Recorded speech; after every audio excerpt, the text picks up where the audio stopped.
নমস্কাৰ ইনকুবেটৰ আসাম চেনেললৈ আপোনালোকক স্বাগতম জনাইছো আমি আপোনালোকক লোকেল কুকুৰা 30 দিন পুহি দেখুৱাম মানে আপোনাক ডে বাই ডে ভিডিও দি থাকিম আৰু প্ৰথম অৱস্থাৰ পৰা 30 দিনলৈ কেনেদৰে ঔষধ দিব লাগে কি ভ্যাকচিন দিব লাগে এই সকলোবোৰ আপোনালোকক ভিডিওবোৰত দেখুৱাম গতিকে আপুনি ভিডিওবোৰ শেষলৈকে চাব এই লোকেল মুৰ্গীবোৰ পুহি আমাৰ কি অভিজ্ঞতা হয় এই সকলোবোৰ আপোনালোকক শেয়াৰ কৰিম গতিকে আপুনি এই ভিডিওবোৰ যদি চাই আপোনাৰো সহায় হ'ব কিছু গতিকে আপুনি ভিডিওবোৰ গোটেই চাব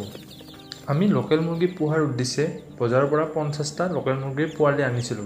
আৰু আমি প্ৰথমে পোৱালিবোৰ আনি এই ঠাইখন এনেদৰে বনাই লৈ তাত আমি পোৱালিবোৰ এডজাস্ট কৰাৰ কাৰণে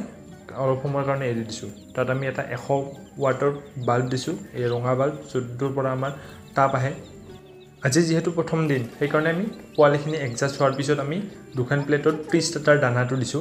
যিবোৰে খাই আছে পোৱালিবোৰে আৰু আমি এইটো পাত্ৰত পানী দিছো পাত্ৰটোত পানী দিলে অপচয় নহয় কোনো ধৰণৰ আৰু আমি পানীৰ লগত ORS মিহলাই দিছো যাতে পোৱালিখিনি অলপ সতেজ হয় ORS খোৱাৰ পিছত আজি আৰু বিশেষ একো নাই যেহেতু আমি লাইটটো জ্বলাই আছো আৰু লাইটটো জ্বলাই ৰাখিবই লাগিব 100 ওয়াটৰ যাতে ইয়াৰ পৰা গৰম ভাপটো পায় হেডছিং হৈ থাকে আৰু দিনৰ ভাগত যদি ৰ'দ দিয়ে তেতিয়া হলে আপুনি লাইটটো বন্ধ কৰি থব পাৰিব মানে বন্ধ কৰি থলেই হ'ল আৰু ৰাতিৰ ভাগত কিন্তু আপুনি লাইটটো জ্বলাই ৰাখিব লাগিব